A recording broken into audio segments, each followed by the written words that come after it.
Olá pessoal, novamente estou gravando um vídeo para vocês aqui, um vídeo sobre o meu projeto CSV CompDB, que como sabemos é um NoSQL que eu tenho desenvolvido desde 2007 e foi publicado pela primeira vez no meu blog em 2012. Então eu criei aqui um pequeno roteiro de instrução para falar sobre do que se trata.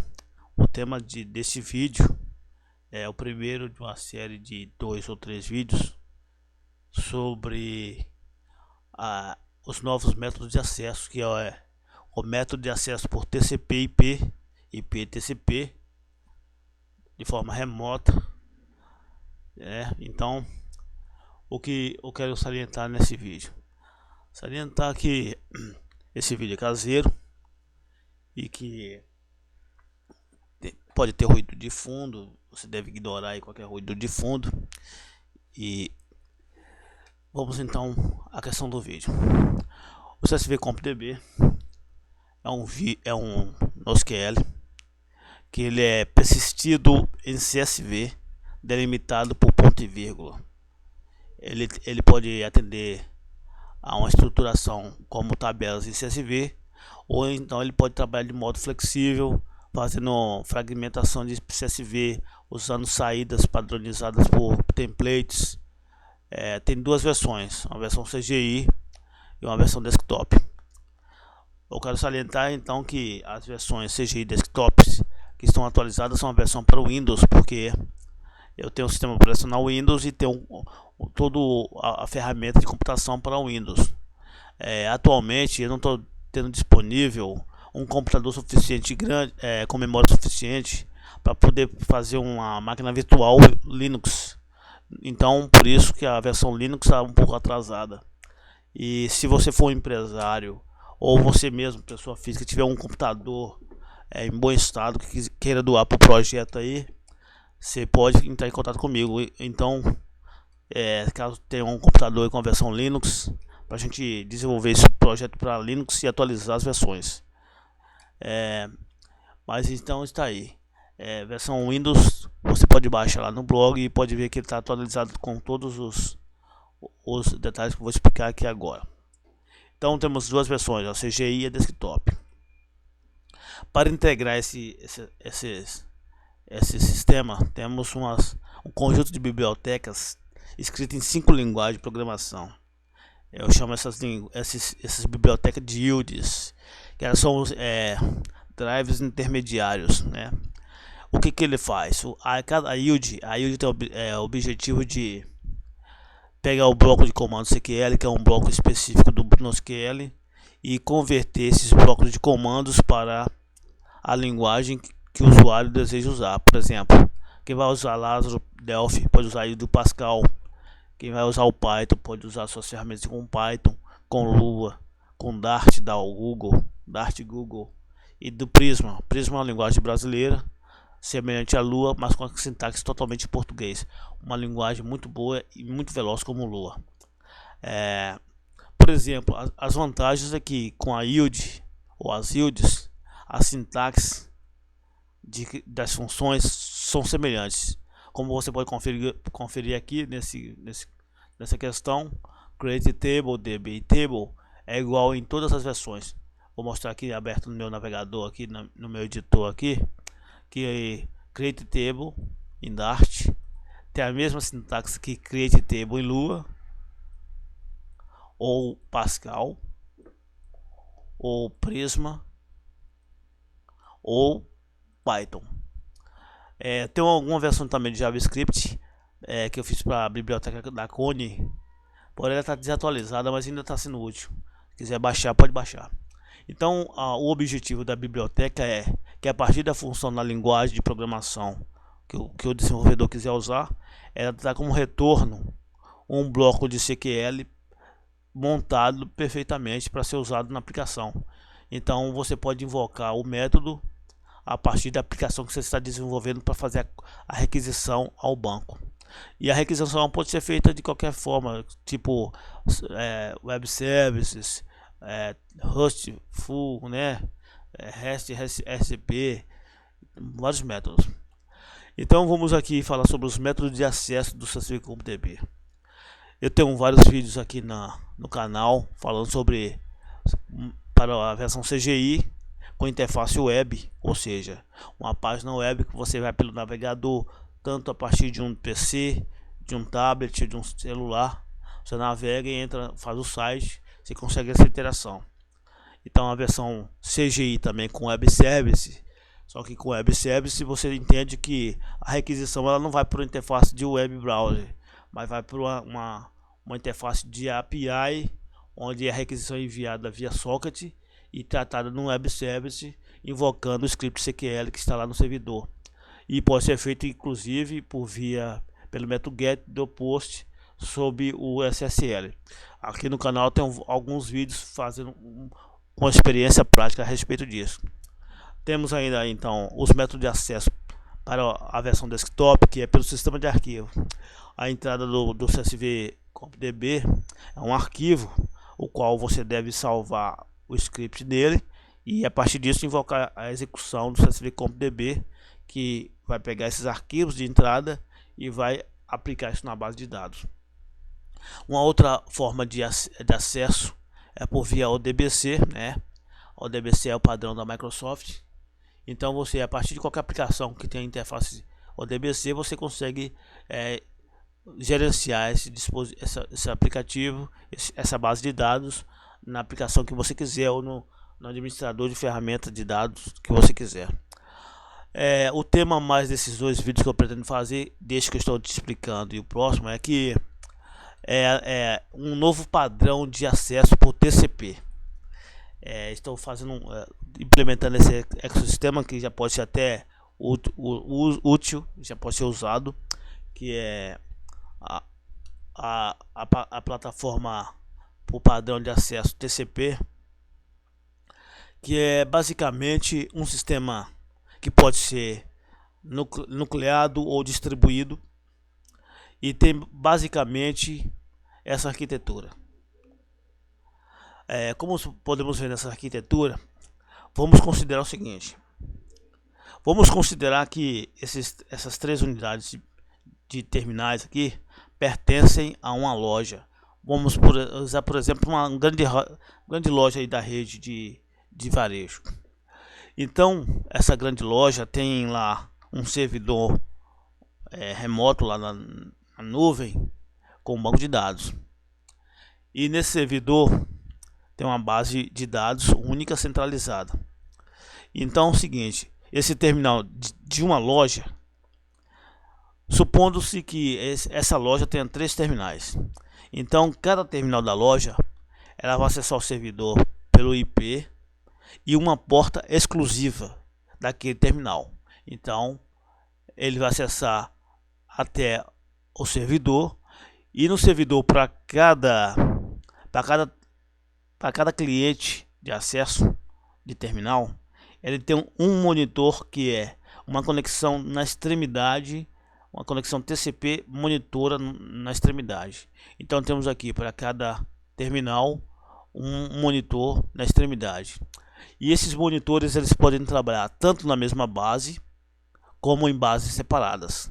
Isso é de acordo com a arquitetura do desenvolvedor. Nesse pequeno exemplo que eu estou demonstrando aqui, temos 3 monitores TCP. Esses monitores recebem a requisição do cliente. A requisição vem desde uma aplicação. Vamos supor que você cria uma aplicação lá para a loja que você está trabalhando, e lá essa aplicação vai seguir as regras da biblioteca que eu vou disponibilizar aqui. Já tem uma biblioteca com as duas funções, tanto da requisição de query da requisição, quanto da resposta do servidor, padronizadas e funcionando perfeitamente. Por enquanto, a única versão que eu tenho é o Object Pascal, que eu uso, pode ser usado no Lazarus ou no Delphi. E ela vai estar disponível no blog e vai estar aberta. Se você programa em outra linguagem, tipo C, Sharp ou qualquer outra linguagem, quiser adaptar a sua linguagem, fique à vontade, porque é livre.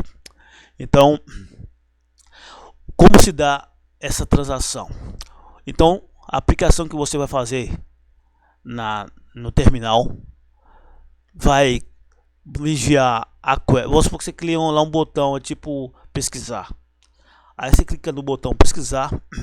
Então a informação da query é codificada em formato hash de base 64 com o número de loop. O número de loop é quantas vezes essa mesma sequência em base 64 é codificada sobre si mesma. Por exemplo, loop 1 significa que a query foi codificada apenas uma vez. Loop 6 significa que a query foi codificada em hash 6 vezes sobre ela mesma. Então sabemos que quanto maior o número de loop, mais aumenta o tamanho do fluxo de dados. Portanto, tem que ser racional e fazer um uso regular. Por exemplo, no meu caso aqui, eu estou usando apenas loop 1 para apenas manter o formato mais não tão óbvio. Então a query enviada, a query é do bloco CQL, é enviada para o servidor, onde tem um monitor rodando como serviço no Windows. Eu vou mostrar daqui a pouco como fazer um serviço a partir da aplicação do monitor. Então esse monitor recebe a query, pode trabalhar até com acessos paralelos concorrentes para a mesma base. O que não é recomendado é compartilhar o terminal ou dois terminais separados, compartilhar a mesma porta, dá conflito. Não é recomendável, portanto tem que ser paralelo mesmo. Então, recebendo a requisição, o serviço de monitor lá, ele envia a requisição ele decodifica a hash e envia para a entrada do banco. O banco aqui estamos falando na versão desktop. Ele envia para o banco na versão desktop. Então esse banco ele é executado e cria-se. Pode trabalhar com controle de concorrência naturalmente, porque toda vez que recebe a requisição e executa, ele gera um arquivo chamado lock.inf, que é um bloqueio global da base. Cada base tem um lock global em cada instância. Se estiver em pastas, porque pastas no nosso conceito é o banco de dados em si. Se estiver em bancos diferentes, então cada bloqueio está independente. No caso, trabalhando em 3 de exemplo aqui, com os 3 sistemas na mesma base, significa que enquanto uma requisição não for executada, a outra fica em aguardo. E a resposta só vem para o cliente após que a transação está completa no servidor. Uma outra coisa que já está implementada no serviço é a integridade referencial. Portanto, se você é desenvolvedor e quer fazer um sistema com toda a lógica de negócio, já está pronto. Então você vai descrever no sistema de lógica lá no servidor a integridade referencial referente à query que você quer enviar, a regra do seu negócio. Então qualquer query fora dessa regra, ele é ignorado, ele não vai dar uma resposta. Então vai executar, vai observar a regra e vai simplesmente não dar resposta, e o sistema fica sem resposta. Então o que acontece? A resposta só vem se a query enviada ela é ao mesmo tempo validada e homologada, e ao mesmo tempo está dentro das regras da integridade referencial. Então foi mostrado aqui essa questão. Vamos agora falar sobre o exemplo do nodo que eu fiz aqui na minha prática. Aqui eu tenho apenas uma máquina para fazer o teste, mas o teste por TCP já é seguro, já fiz com servidores reais. Então aqui eu crio, no meu exemplo, eu estou usando aqui o IP aqui da minha máquina. E o que acontece? Eu criei para a mesma base de dados 2 nodos, que é representado por essas 2 aplicações, porém cada uma trabalhando em portas separadas, como podemos observar aqui. E acessando cada uma desses monitores, eu abri 2 terminais clientes e CT para cada um respectivamente para suas portas. Então eu escrevo para a mesma base de dados, escrevo scripts diferentes com valores diferentes, e aqui mostrou que cada resposta vem por sua respectiva porta, ou seja, não há conflito na interação com a mesma base. Portanto, N clientes podem acessar a mesma base, não há conflito desde que sejam portas separadas. Então, acho que está bem entendido sobre isso. Então, observando aqui o roteiro, está explicado. Eu vou agora mostrar para você como funciona a questão do nodo. Temos aqui então a versão desktop no prompt aberto. Temos um prompt aberto com o código que eu vou mostrar para você aqui como funciona essa nova fase. Eu vou mostrar como produzir um serviço. Então temos aqui a base instalada na pasta cdbdist, que é no caso a minha base de dados aqui na distribuição minha. Eu poderia ter N bases, mas só tem um aqui por enquanto. Vou então abrir serviços do Windows. Os serviços do Windows já está até aberto aqui. No caso, vou abrir outra instância, mas já tem uma instância aberta. Então vamos criar então uma instância de serviço para o monitor.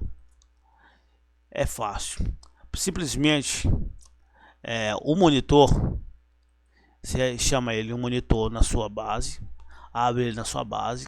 O monitor, quando ele abre, ele já conecta na porta e já fica escutando, como observamos aqui. Caso quiser mudar de porta, antes de registrar o serviço, mude para a porta que você quiser, e assim que mudar para a porta que você quer, além de digitar o IP ideal, escrever um nome para cada monitor. Deve ter um nome do cluster, porque lá nos serviços os nomes não podem ser iguais. Então você vai gerar o cluster, gera o nome do cluster para cada monitor. Então vamos supor que aqui temos cluster 00, pá, eu vou usar esse, beleza. Se eu abrir outro monitor, ele vai abrir com a mesma porta, como podemos observar aqui. Então tem dois monitores com a mesma porta, que vai dar um conflito. Por quê? Porque quando ele executa, ele já liga-se. Portanto, temos um desconectado e o outro em conflito. Então, como é que se faz para resolver isso? É simples. Temos um arquivo da porta. Isso falando do trabalho na base de dados, a partir do servidor. Temos um arquivo chamado porta. Você pode abrir tanto com seu bloco de notas ou com qualquer seu editor aí, ou então você pode simplesmente usar o gerenciador aqui, ó, show database monitor, tá. Procedimento, temos então portas, clicando em portas, tá aqui. Então temos aqui o IP, uma porta. Então quando eu abro um monitor, ele já conecta aquela porta que está ali corrente, tá. Só que ele não está registrado como serviço. Eu digito cluster 1 e clico service. Naturalmente ele é registrado como serviço, então ele aparece na tabela de serviços. Vou atualizar serviços, ele aparece em serviços como cluster 1.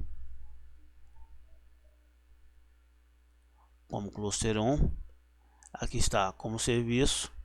Vou configurar então os serviços. Eu vou vir em propriedades, colocar manual, ou seja, inicia somente quando eu quiser. Manual, não tem logon aqui, não tem logon.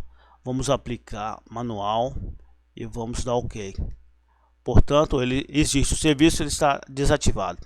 Porém, para ativar um novo sistema é necessário que, indo no gerenciador da base, digitaremos então tanto o nome da nova porta como o nome do novo cluster. Fazendo isso, já foi salvo, podemos conferir que foi salvo. E aí então podemos abrir um outro monitor que já estará com a outra porta, não dando conflito. Aí já estamos dois monitores, cada um sua porta. Então temos o monitor cluster 1, cluster 2. Vamos novamente criar um serviço para esse outro monitor. Olha lá, criou um novo serviço que já pode ser visto lá nos serviços do Windows. E assim, vamos atualizar aqui. Cluster 2.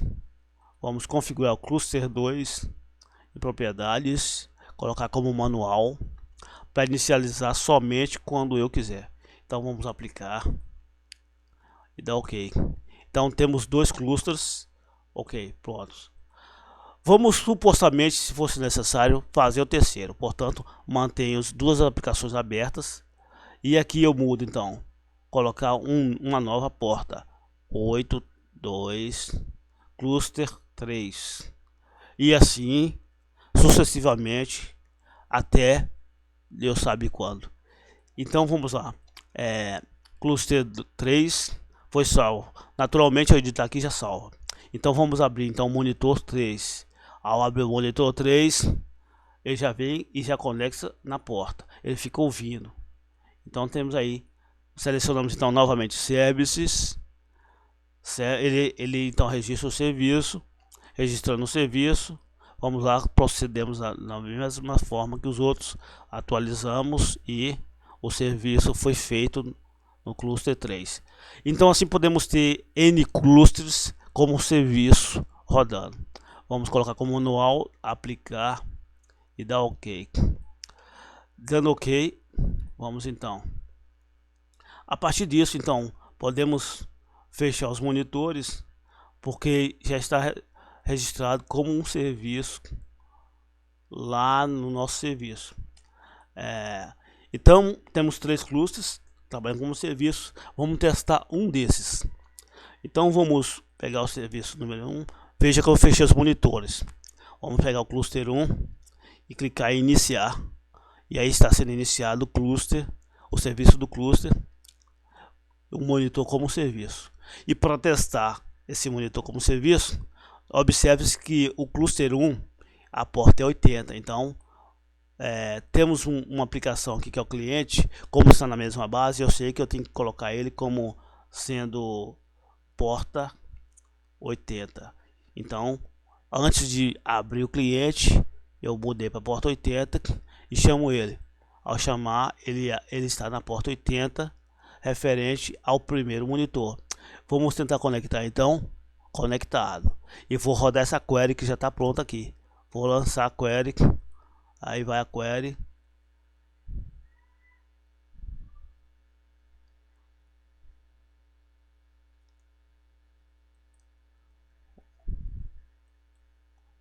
Observar aqui. Porta 80. A primeira porta 80. 81. Deixa eu estudar aqui. Vou desconectar.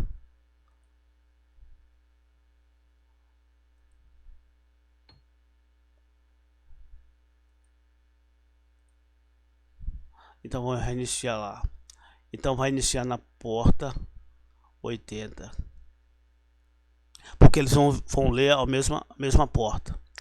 Como eu tinha inicializado antes de mudar a porta, então ele inicializou com 82. Então agora ele inicializou com a porta 80, enquanto que aqui o TCP cliente vai estar na porta 80 também. Então agora vai dar comunicação correta.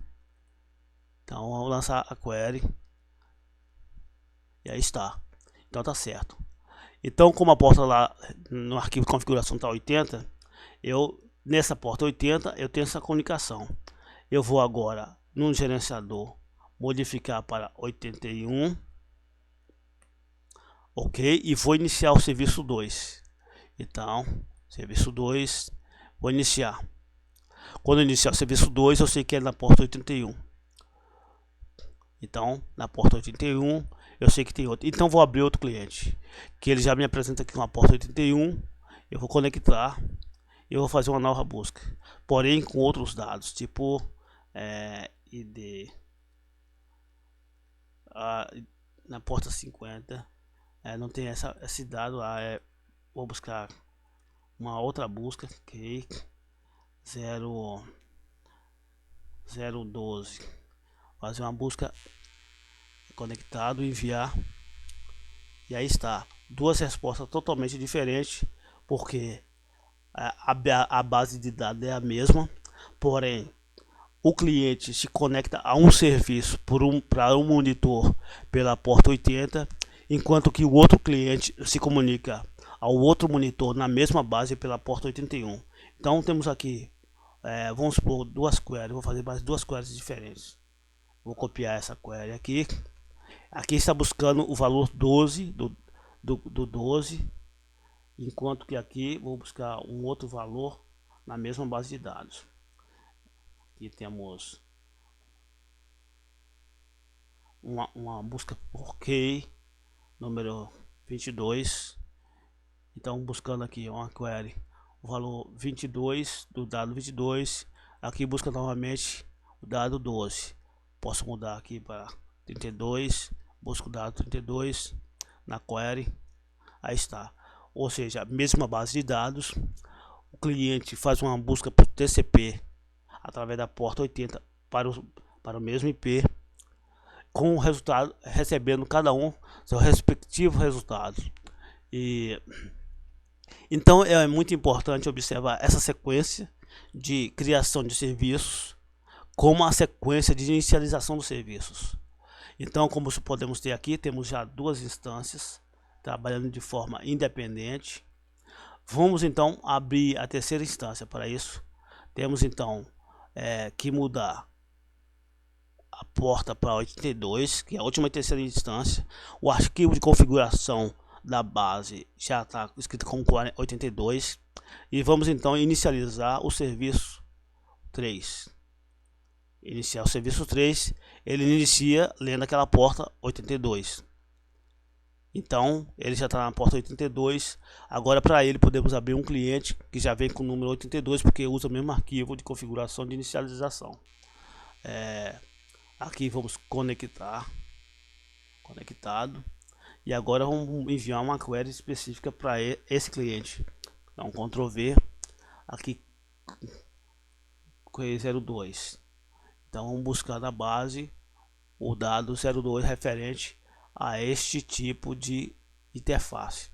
Então temos aqui três instâncias de três clientes para a mesma base de dados, cada uma por sua respectiva porta. Logicamente, a base de dados pode ter a integridade referencial, porém observe que a integridade referencial que está na base, o script que roda a partir do cliente, que vai a partir de uma aplicação, eles têm que estar referenciado na base de dados com a integridade referencial, senão será totalmente ignorado. Então temos então três serviços apenas no IP aqui, sendo acessado por três clientes separados, mostrando o princípio da arquitetura como mostrado aqui. Vamos fechar essa aqui, as instâncias. Vamos fechar algumas instâncias que eu vou demonstrar agora apenas uma questão aqui. Vou copiar esse código que está aqui, que é de uma transação, que é a base da minha explicação de outros projetos. Vou gerar uma pequena transação aqui, vou selecionar tudo, limpar tudo e colar aquele arquivo. Então temos duas tabelas lá no servidor, e vou fazer uma transação assim que enviar essa query. Envio a query e lá está. Então ela basicamente subtraiu de uma tabela e enviou o valor para outra tabela. Então, se sua aplicação na loja ou remota, sua aplicação cliente, tem uma transação, e se suas tabelas estão no servidor, e se a integridade referencial está bem estabelecida de acordo com o script do cliente, então você pode fazer a transação. O valor 02 desse script representa o código que é usado na aplicação, que foi digitado pelo operador. O valor 55,98 é um valor que foi acrescido ou subtraído de acordo com a tabela. Então, o valor de pessoas é subtraído e adicionado na tabela de credores, como vemos aqui. Apenas esse script produz uma transação. Clicando cada vez mais na sentença, você vai observar que o valor vai aumentando conforme vai havendo as transações. E esse evento pode ser disparado de qualquer tipo de evento de sua aplicação, por um clique de um botão ou digitar de um código. E aí você observa que é feito por TCP, com transporte sendo em base 64, através do TCP. Então, essa é a primeira fase de vídeo, explicando essa arquitetura. E vou interromper os serviços. E a próxima fase do vídeo é a respeito de como criar uma aplicação usando o Lazarus. Por um pequeno exemplo, e utilizando o tutorial com a biblioteca específica para fazer a query e a requisição, tanto a query como a requisição sincronizada desse procedimento. Então essa aplicação, esse código está aqui já pronto para ser distribuído, e se você escreve em outra linguagem, quiser ajudar o projeto, você pode converter para a linguagem que quiser. Nesse exemplo eu vou mostrar um exemplo com o Lazarus. Eu agradeço e até a próxima oportunidade. E caso quiser baixar o projeto, você vai no blog. Caso quiser contratar para algum serviço, eu estou disponível aqui a receber qualquer proposta de serviço, tanto como freelance como até empregado mesmo. Você pode me empregar aí na sua empresa. E também eu faço projeto eletrônico também. Se você tiver um projeto com prototipagem eletrônica aí para sua empresa, pode mandar uma proposta aí que a gente estuda aí. Eu agradeço. Até a próxima.